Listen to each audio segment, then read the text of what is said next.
What is up, my ninjas? I am Strydent, and I am back with a review. It's been a while. Today, we are taking a look at the Mezco Blade figure. I have been waiting for this figure for a long time, and with all the time I've been away, this is the perfect time, this is the perfect figure to jump back in and, jump into it and talk about, the good, the bad, the ugly, and all the things in between. Now, this is a really well done figure, but unlike most of the reviews that exist on YouTube right now, because I've watched quite a few as I was mustering up the will to actually jump back in and do some more reviews, unlike most of those, I'm going to give you a pretty balanced perspective on this figure, because it seemed like a lot of people were just flat out wowed because Blade is not a character that we get a lot of, he doesn't get a lot of coverage as far as action figures go. You could probably count them on one hand, all the Blade releases since the first Blade, like the official ones, and I have quite a few of them. I'm only going to look at two besides this in my comparison. But anyway, there was a lot to cover with this guy, so let's just jump into it.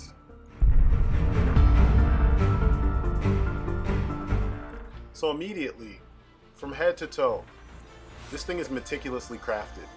The boots, the pants, the jacket especially. I mean, it's a well done figure. He really looks the part. He feels like a version that we may have seen in a film at some part of the, in the film, not necessarily the main look for the figure.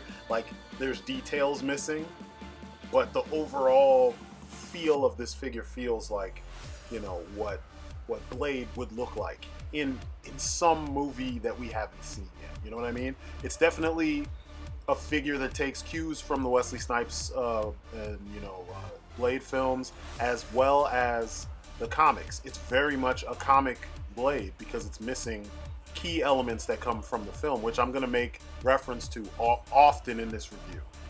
Another thing is just that no matter what you have him doing, he looks good. He looks, almost real, because I mean, you really can't see any of the joints unless you look really closely on his hands, like at his wrists. And I mean, that goes a long way for the believability of the figure, and it goes a long way to make the figure look like more than just a toy.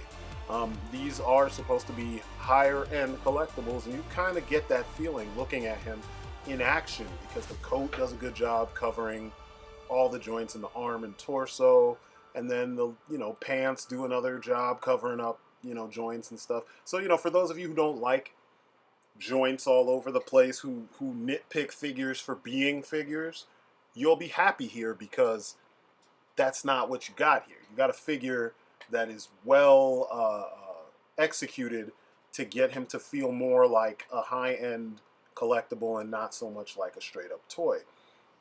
That being said, as you will see from this review, I played with this motherfucker for real.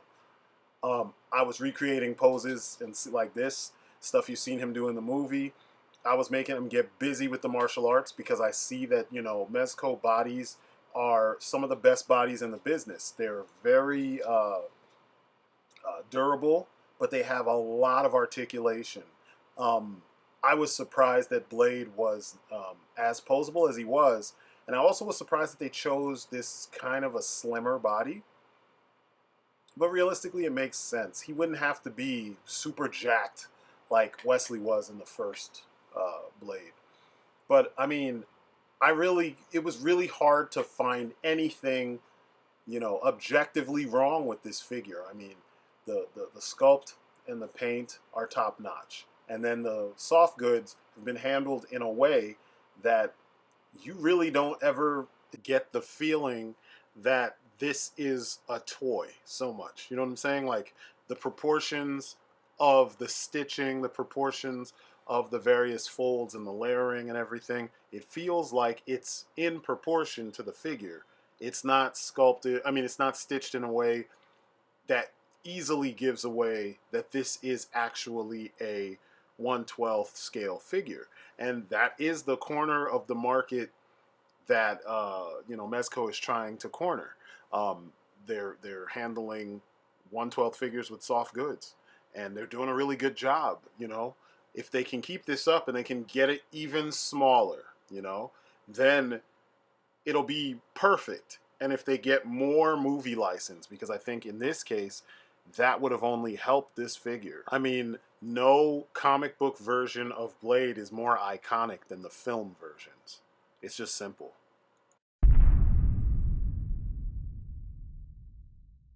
So let's talk about the accessories.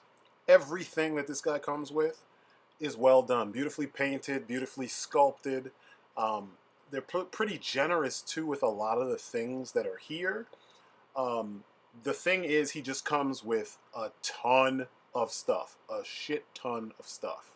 The problem with the ton of stuff is that they're all mostly duplicates of similar things. You know, a ton of hands, 6 stakes, 4 glasses. That includes the ones that are on the figure and on this, you know, vampire teeth head, or fangs bared head. He comes with, you know, 2 different guns, which is dope. You know, his SMG, the shotty, effect parts for the shotty and the SMG, an extra clip for the SMG, the sword, the sheath, and this magnet piece that kind of click into his, it attaches to his back. There's probably a metal plate or a reverse magnet on the other side. And I'm not big on the magnet thing. So, you know, I'm going to get into some things about the figure that I dig, things that I wish that they would do, things that I'm pretty sure we're probably going to see in a little while because I know how people are. Like, you're probably going to see a custom Marvel Legends Blade 2 figure sometime really soon, simply because we got Killmonger, and Killmonger has the thing that is missing from Blade, and that is the tactical vest. Look at that vest. Now, I point him out specifically because my favorite Blade figure is the first one that Toy Biz did way back in '97, and the jacket hasn't fallen apart like the Toy Biz one from Blade 2, and dang, that doesn't look right. You can see, let me move him out the way just briefly so you could see the vest. You see that? It reminds me, or, you know, Killmonger's reminds me of this. Less buckles, of course, but it's about the same design-wise, you know what I mean? You got the chest plates, the strike faces on the chest. You've got your tactical belts and buckles and stuff. It's like an updated version of this. But anyway, I'm going to do more comparisons with my previous Blade figure. I got to find a Blade 2 figure so I can bring him out. My homeboy Kyle is waiting for him because I promised I would. Jesus Christ, this dude spends so much time falling. I promised him I would send it to him. Anyway, I'm impressed, to say the least. I have been pointing out the things that I haven't been hearing in the reviews because I think that people just see sheer volume, and I always point this out. They see the sheer volume of shit, and they're like, oh my god. And I don't mean shit in a negative way, I just mean things. They see the volume of the things, and they're like, oh my god, I got so much stuff. So it has to be amazing. And it's like, in one way it is, and in other ways it is not. Because it takes away from what you could get. Because, I mean, whenever you get a Batman figure, Batman somehow always manages to come with a ton of crazy stuff. You know what I mean? That somehow, I don't know, it amazes everyone. But then other figures don't always get that kind of, that kind of love. But anyway, let's start with the hands. So you can see comes with a ton of hands. You've got holding things hands, 2 sets. You've got 1 set for the stakes and another set that is for, actually you've got more than 2 sets. You've got a set for the stakes, a set for the sword, a set for the pistols, both with the trigger finger on the trigger and resting on the guard, which is pretty dope. You've got fists, and then you've got these gesturing hands. Now these hands, I have a lot to say about because people don't know what they do. Let me show you. This is called the knife hand or chopping hand. This is called the palm heel or sometimes the palm strike. See it? This is called the flourish or the gesture. You always see this at the end of a fight when they do something cool and they pose. But anyway, stakes are pretty awesome. Let me take a look at these real quick. Nicely done. They're sharp too, so you got to be careful. Well, I like them. They're really well done. Any issues with these? The silver is nice. The detail on it is nice. It even kind of looks like what we were getting in the Blade film. So, you know, props to them for that. There's a lot of cross between the Blade films and the comic accurate feels of this figure. Next, we have the glaive. It is a glaive. It's beautiful, and it fits in snugly on both sides of the belt. There are two little sheaths that sit there. So you fold it up, you stick it in there, and it's perfect. And I'm surprised the amount of people who don't know what this is. You never seen Krull before? Come on, guys. Then, of course, we have Blade's sword, which is known as the sword of the Daywalker. It's not just the Blade sword, because a sword is essentially a giant blade. It is the sword of the Daywalker. And it's such an iconic weapon that it makes sense for people to recognize what it is. I mean, it gets its name, obviously, from the wielder. This is one of those movie weapons, you know what I'm saying? Because in the comics, he just had generic katana. So I think it's deserving that we recognize the name. And they gave it a very distinct look, even though it is on the flimsy side. I'm not a fan of the materials used for all the bladed weapons with these figures. They're a little bit flimsy and a little just too light. I might even switch this sword with the old Toy Biz blade sword. I'm thinking about it. Maybe not. Who knows? This one has the sheath specifically. The cool thing about it being so light, though, is that it's real easy to pose him with. It doesn't like weigh his arms down at all. So when you have him doing, you know, really cool physical like flips and such, you don't have to worry about it throwing the weight off. But it only works with this sheath. I don't have another sheath that it can work with, and vice versa. There's a very specific shape so that when you sheath the sword, it stays in its sheath. Oh yeah, I forgot to mention the paint on his tattoos and his hair is just fucking phenomenal. But yeah, he looks really good with this sword. It works really well, and I mean, it's just the lightness. But let's move on. The shotgun. Everybody knows what a shotty is. It looks good. It works well. He holds it tightly, even though his hands are made of a kind of rubbery plastic. He holds this gun perfectly. It doesn't matter if you're using the trigger hand or the you know, hands on the trigger guard. It's perfect. I like the fact that it's also light, but it looks like it's got more pieces and layers to it, so it's a little bit on the... It's heavier than the sword, obviously. It's lighter than, like, you know, the usual single cast weapons that we get with lots of other, you know, lines. It comes with the muzzle flash, which is nice. It reminds me of the ones that have come with Figmas, except you have that peg to stick it into the barrel of the gun. And it comes with a tactical sling. Now, this is an area where I have an issue, so I guess this is another area that's a you know, problem and a nitpick. A tactical sling, you can wear it many different ways, but usually the ring portion that goes around your upper body is adjustable, and it goes over your neck and one arm so that it's secure. You can have it hang behind you. You can have it hang to the side. You can have it even support how you hold the gun when you're in a firing position. This sling kind of just exists, and it bothers me. I'm showing you what one of the ways that you could wear a real sling. It's probably a little bit easier when it's you know, in real life, because your shoulders move a little bit differently from the figure. So for him, it hangs.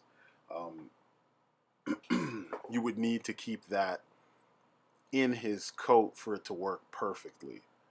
So having it the way I have it, it's kind of just balancing there, and I don't think that's, you know, legit. And also, it does not work with the next weapon, which is his SMG. Now, I like the submachine gun; it's pretty nice. It's not my favorite design. I think the one from Blade 2, actually from both movies, were just phenomenal. Really well done designs. They should have kept that, but I get what they were doing here. The clip is removable, or magazine. It looks good, and it also has a muzzle flash as well, and it looks good. The muzzle flash is really nice. At the very end of the muzzle flash, you can see the bullet. It's as if they took the scene from Blade 2, from the opening, when he does the flip and we get the L cam shot and he lands and then he fires with the flourish with his other hand. It's just dope. The fact that they reference the film so much, it makes the figure better. And it's part of the reason why I've been so hard on this figure, because it's like the films were such clear cut, um, such clear inspirations. They should have easily utilized all of that to make, you know, this figure. We should have gotten like Blade 2 Wesley Snipes as Blade, you know what I'm saying? Or at the very least, something very similar. Um, but you know what we got is good. I'm not dissing it. I just would have liked a little bit more. So glasses. He comes with, or shades. He comes with 4 sets of shades. Here he is without the shades on, and he looks cool. I mean, the expression is not 100% lifeless. The eyes look really good. Um, you know, he's got some personality to his look. It's pretty dope. And the detail, like, once again, just going all around his face. It's just well done. The beard, the hairline, the fade, and then, of course, his teeth and his crazy eyes. And everything looks good with the fangs bared face. They did a really good job with that. I'm actually impressed that, you know, that's how they did things. Um, both heads are exactly the same size, and the shades fit on both heads with no problem.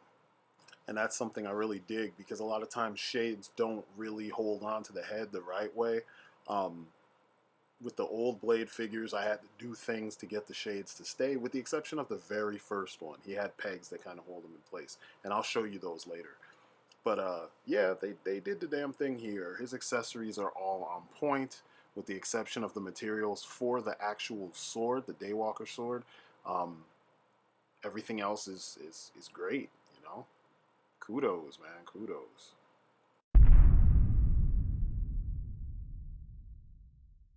Articulation. We're going to jump straight in. The head movement is awesome. Nothing is restricted, even with the coat. That's a good theme here. If you notice, I spent more time with him in the coat because that's the way most of us are going to display him. The neck is the compound neck, you know, ball joint at the top of the neck and at the bottom going into the body. So you have the, you know, your lateral movements are fine and unrestricted, and then the up and down you get extra because the neck itself has a joint. Same goes for the arms, universal at the shoulder, bicep swivel, traditional bicep swivel, double jointed elbows. You see they curl a lot. He's got a universal joint for the wrist, so he can move his wrist, you know, up and down, in and out, no problem. So if you want to have him, you know, aiming a gun as you saw him doing with the shotty, he can do that with no problem. The waist is also a compound waist with a diaphragm joint at the top underneath the pecs, and then a torso, like abdomen joint itself, and then a ball joint going into the waist. And it may be just a cut, but it feels like a ball joint at times. There's his back and front, you know, leaning forward, leaning back. Um, of course, you know, pieces had to fall out while I'm doing this, because that's the way this always works. But anyway, here's his split with his legs firmly planted. It's pretty dope. You don't want to go too far though, because, you know, he is a little bit restricted by his pants. And with them being this cheaper pleather, You want to do everything you can to avoid, stretching that too much, because that's where you're going to start seeing the threads kind of separating, and then eventually the pleather itself is going to start to like chip off, and that's going to suck, you know. I think before that, I'm going to try to get the lycra pants, the baggy lycra pants like in Blade 2, and see how that works. But anyway, knee bend, double jointed knees. He's got a lot of range there. He's got a bicep swivel, thigh swivel, traditional thigh swivel. Everything is perfectly hidden by the clothing. He's got a boot swivel, which is dope. And then he also has like ankle, pivot as the up and down, and then he has the outward pivot for those kicks. And it's like unrestricted. You can kind of just keep it going out as much as possible. But because his boots are a little bit bigger, he stands perfectly. I mean, those boots are pretty big. I have some biker boots I used to ride, and they're on the larger side. But this is a well-engineered figure. I'm going to get him to balance real quick so you guys can see him do his thing right up in front of you. In the meantime, enjoy these upcoming review items that are in the background. But yeah, he is very well balanced. He holds poses with really good tolerance in the joints. And there's no ratchets as far as I can remember. I don't think anything ratchets. So, they're smooth, very natural tolerances, almost along the lines of figure arts. So, props to them for that. I wanted him to do more, but as you can see, the pants are kind of fighting the amount of range that he's allowed to have. But, I mean, whatever pose I want to get him in, just about, I can get him in. And, for an $80 figure, that's what I want. So, I'm really excited about that. Let me show you him in action some more. So, as you can see, there's really nothing that he can't do. Every pose I put him in, everything I had him doing, he held the pose. Most of the time I'm doing stuff and he's not even requiring the stand. That part amazed me because I was expecting that, with the coat, the leather, and then many of his weapons, that he was going to need the stand to support him. This figure stands up perfectly fine. So all this action, which is the thing I saw lacking in a lot of the reviews, all this action he is capable of. I mean, look at how natural his cape looks as I have him doing that back kick to Dean Ambrose's back leg. It just looks so clean, you know what I mean? And so like nice. Or these kicks here.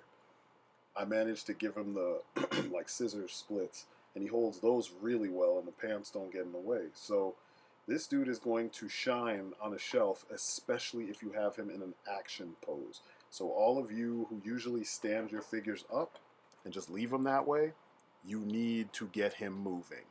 That's the best way to take advantage of all this articulation.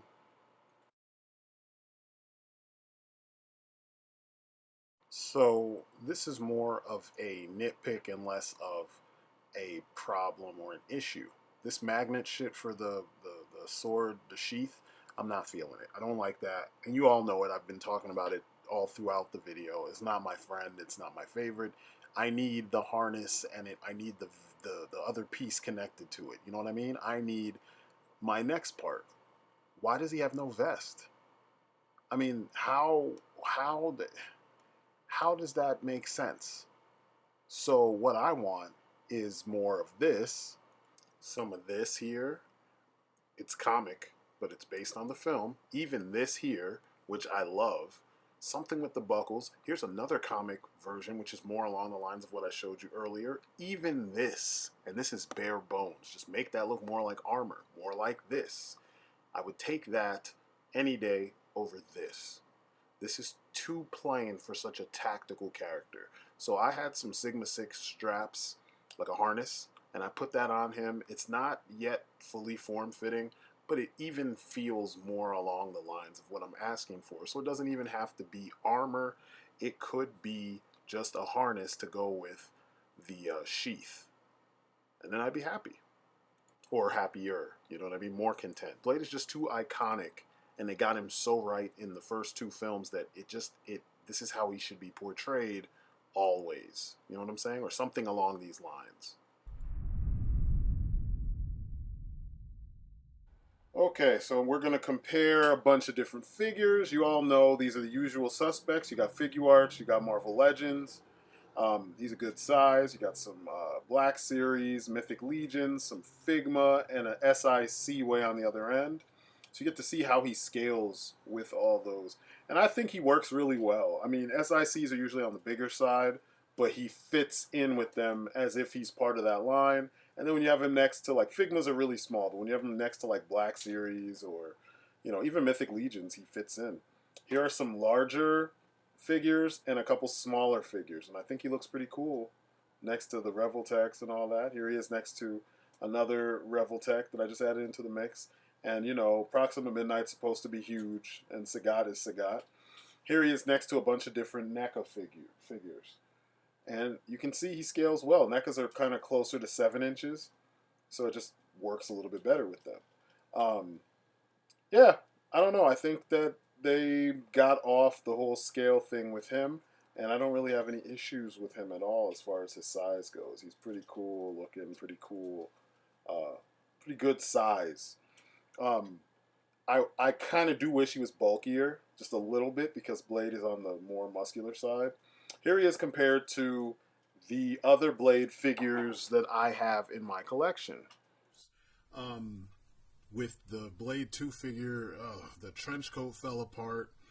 I have it somewhere, or maybe I threw it out. I can't remember. It got real shitty. I mean, it's flaking all over the place. I probably threw it out. But anyway, this is the one from 97. This is the one from, I want to say, was that early 2000s? Let me look on the figure and see what year it says. This is from the year 2004. And it's a very shitty figure. I mean, you can kind of see just his feet aren't angled right. The hip joints look strange. I mean, look at that pelvis compared to the legs. He can't stand up perfectly straight. The body looks different from the arms. It's just a weird figure. Head sculpt is dope. The vest sculpt is amazing. You can tell they spent all their time on that. But he came with the old gun and the old glaive and the old sword. The difference is that his sword, and you saw it earlier in the back of the Blade 1 figure, the Blade 2 figure had a painted handle. It's black. That one's just plain silver. And I think the same went for the gun. The SMG had black in the handle on the Blade 2 figure, and the same goes for his glaive. If you look at the glaive has black on it. But the face sculpt is amazing. Dead on Wesley Snipes. It's better scale. I probably could remove this and put it on that body. It just wouldn't match the body because the skin tones are different. But it's a pretty nice set of sculpted details, but like they cheaped out on everything else, and it's just not good. And I was so geeked about it. He came with the bike, and I was like, damn, Blade 2, oh my god. Anyway, this figure, though, this is where it's at. This Blade, even though it's the old style of figure with the T-jointed hips, all the details are still there. You know what? Give me a second. I'm going to take his jacket off so you can see all that. Okay, so I took the jacket off so you can see where everything goes. SMG hanging on the side. There was like a big plastic clip that sat on the side. It was huge, and it didn't hide well under the coat, so I took that off. I put a twist tie over there to hang down to hold it in place. It just clips in underneath, in the trigger guard area. You see he's got the 3 stakes. They all have the stakes. I think this one has 4. This one has the 3. The Mezco has 3. The glaive has a storage space on the belt itself, just like the Mezco one. The Mezco has it right there. I don't know if you can see that. Actually, let me get that out the way so that you can see it. See that? Just like in the film. And then, the Toy Biz one had this. This was in 1997, y'all. So what I'm saying when I tell you about the things I don't like about this figure, or that could have been better, understand that this comes from years of having a figure that even though it fit the standards of the time as far as sculpt and as far as articulation goes, in some ways, this articulation was ahead of its time. In some ways, the detailing was well ahead of its time. I mean, the glasses come off. So, you know, these glasses, actually those ones do too. I glued them on because they didn't sit on his face well. Like, they would just fall off on their own. Whereas this, I played. Like, he took blows from other figures, and those glasses wouldn't fly off because they clipped in on the sides of his head. See these those little teeth, sort of, little pegs? They clip in on the sides of his head. There's little holes. I don't know if you can see that. I'll move him closer so you can see. Right up there. And they plug in. So there are things there that, you know, kind of allow you to be like, okay, I see where they were going with this. They were really trying to up the ante. And considering this is like one of the first Toy Biz movie figures, it could be the first if I'm correct. Because in the 90s, they weren't really doing movie stuff, and in the 90s, this was the movie. So anyway, many of the things that are here on this Blade figure from Mezco were already here in 1997 on this figure. Toy Biz even, they just ignored all that shit with this figure. The only difference is instead of putting the sheath in the belt, they put the sheath in his back. And that peg that works as the sheath actually stuck out of the jacket through the jacket hole. I don't know if you can see that. Yeah, right in there. The peg actually fit through there so that you have the sword, you know, peeking through the way you're supposed to have it. You know what I mean? Just like it was in the movie. And, you know, it was more movie accurate. All that is why I have issues with this magnetic shit. I mean, yeah, it's clean, you know, and it's a little bit less in terms of, like, I don't know, finicky stuff. No, it's not. It's more finicky. This is secure. It's not going anywhere. This, you got the sheath that clips into a clip that sits on a magnet. So if you move him, depending on how you move him, you're going to knock that out. With this, I can't really knock those out. So, you know, I'm not knocking it completely, but this isn't for me. You know, I'm gonna keep it, don't get me wrong, but I might have to sit down and figure out another way to store his sword so that it's fixed and it doesn't come out. But anyway, that was my the Let's Compare for Mezco Blade. This figure for Blade 2, it's an okay figure in parts. If you remove those legs and arms and give him something else, you have a complete winner on your hands. This figure, I love it. Even though it's old, it still represents what was being done. It's innovation for the time. I mean, so much detail. I mean, look at in the tack straps on many like military vests and holsters, like quick fast draw holsters and standard holsters too. They always have this weird, well, they tend to have this pattern where you'll have a base color for the strap and there's red stitching going through it. And it's so finely done.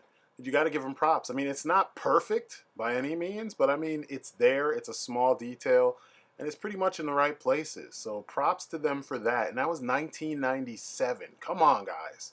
We got to give credit where it's due. But anyway, that's a quick look at all the Blade figures I own and what they did right and what they did wrong and where we are right now. But I got one more comparison to make. The box. So I was talking with Agent O in his video in the comments, and he mentioned liking the box. And I was like, yeah, the box is all right, but it's kind of lackluster compared to what I remember Mezco boxes being like. And I'm going to show you this. I only have 3 Mezco figures because I'm not as big of a fan of their customer service as I am of their toys. But, you know, Blade thinks it's cool because he got, you know, kind of some big treatment. It's not just a clamshell, you know what I'm saying? But you got the slip cover, you've got the front and the back, it's got nice pictures, you pull the slip cover off, you've got the interior, and that's it. And it's got this huge Mezco logo. I was like, really? Of all the things? And some people might think that I'm nitpicking. but I'm not. I mean, when you think about it, I don't remember, just from seeing reviews of Mezco figures, ever seeing the Mezco logo bigger than the character's logo on the box. Usually, it's the Mezco logo down on the bottom of the box, the very bottom of it that rests on the ground, not front and center, you know what I mean, on the back or whatever. So here's the one that started it all, the Dark Knight Returns 112 collected. This is the black and gray costume one.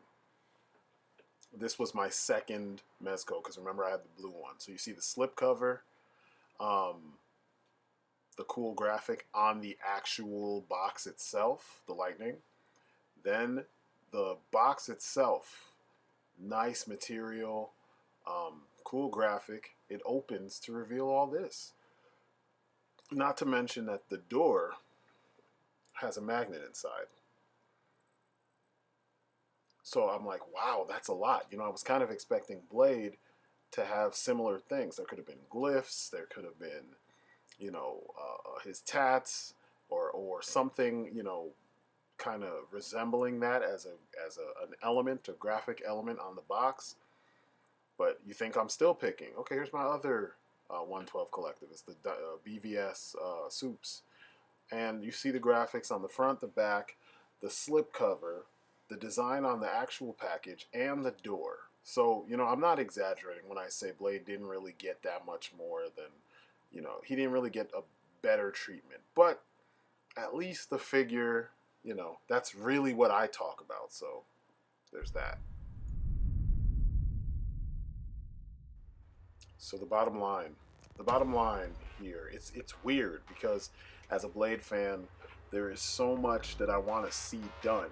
You know, like no comic book version of the character is more iconic than the first two movie designs. None. Not even the first appearance Blade.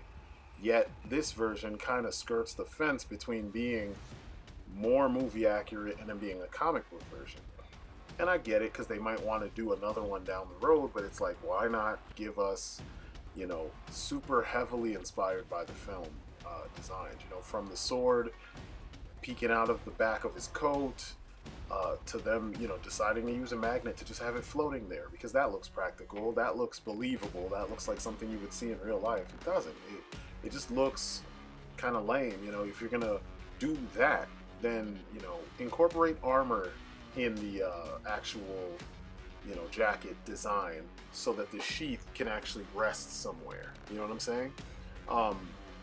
It's a shame that, like, when I compare it to the 90s figure, there's things that were done on that figure that this one could have benefited from. So I know some people will think I'm nitpicking, but I'm a huge Blade fan. I have the Marvel Studios 12-inch Blade 2 figure, and I showed you all the other Blade figures that I have. The only one that I really want that I never got was the Hot Toys Blade, so this is the next best thing because it's not $300 or $400. So all in all, you do get a very good figure with a nice, you know, a decent array of accessories and you know, nice things that add to the playability of the figure. Now, if you're not a huge Blade, you know, fan, you're just going to be wowed by what you got because you got a lot of the same stuff you typically get in the box when you buy a Mezco figure or a higher end 1/12 scale figure. But if you are a high-end Blade you know, fanatic, if you're a super Blade fan, you know all your shit, you're gonna see things that are lacking. Like, why no vest? Why does he have one of each of the special gesturing martial arts hands? You know what I mean? Batman gets two, Superman gets two. Why doesn't Blade have those? When he is a fighter, he's gonna use both hands. He's gonna be in those poses. You know what I'm saying? Like, little things like that. They irk me because, you know, from the standpoint of executing this figure, they could have done a little bit more and it would have really set the figure off. And it's stuff that only people like me who are going to be extremely objective, you know what I mean? Basing like my expectations off of previous releases because this is how the company does business. That's the only way you're going to hear this stuff because everybody else is just wowed. I'm surprised at the amount of people that are saying this is like figure of the year for them because even like things like the materials. Have we never bought, leather, soft goods stuff for your figures before? It's pleather most of the time, but there's quality, different quality pleather, and this doesn't feel like it's gonna last. So, you know, I am impressed with some of what they've done, but I feel like they could have done a little bit more. And I almost guarantee that different independent companies are going to give us the final pieces to push this figure over to the edge of being great. You compare him to like the different Punisher releases. He doesn't come with as many weapons. He doesn't come with, all the gear, all the tactical stuff that Blade would probably use. So for me, this figure is, it's not quite S class, not yet. It's like an A double plus, which is still fucking great. You know what I'm saying? So if you're looking for a Blade figure, number one, this is it. We don't really get very many Blade releases. That's also another reason why I'm so stuck on the whole, like, give us the best version of the character. That's probably the Blade 2 design. It's so good, it fixes everything. But, Blade 1 or 2, that would work. But Blade 2 is like the pinnacle of this design for the character. Based on what we got here, though, we did get a really good figure. I'm not dissing the figure. I just so badly want to see a movie version. I mean, when you think of the amount of Batman figures that we've gotten from Mezco, and I know he's an easy sell, Blade deserves to get, a couple more figures. So here's hoping that we do get a couple more figures of Blade. Not DXs, not, recolors of the same shit. I'm talking like full-on different versions. More movie-inspired versions, specific comic interpretations, etc. Because Blade deserves it, That way, all of us who like this character, we can get our fix and get exactly what we're looking for. So anyway, thank you for listening. This has been my look at the Mezco 112 Collective Blade. It's a pretty awesome figure. All my nitpicks and wants and needs aside, it's a pretty awesome figure. You should get it while you can, while it's still $80 before the prices skyrocket, because more than likely it's already there. But anyway, that's my story and I'm sticking to it. And thank you for listening. Thank you for watching. And as always, you guys have been great. That's it for me. Peace outside.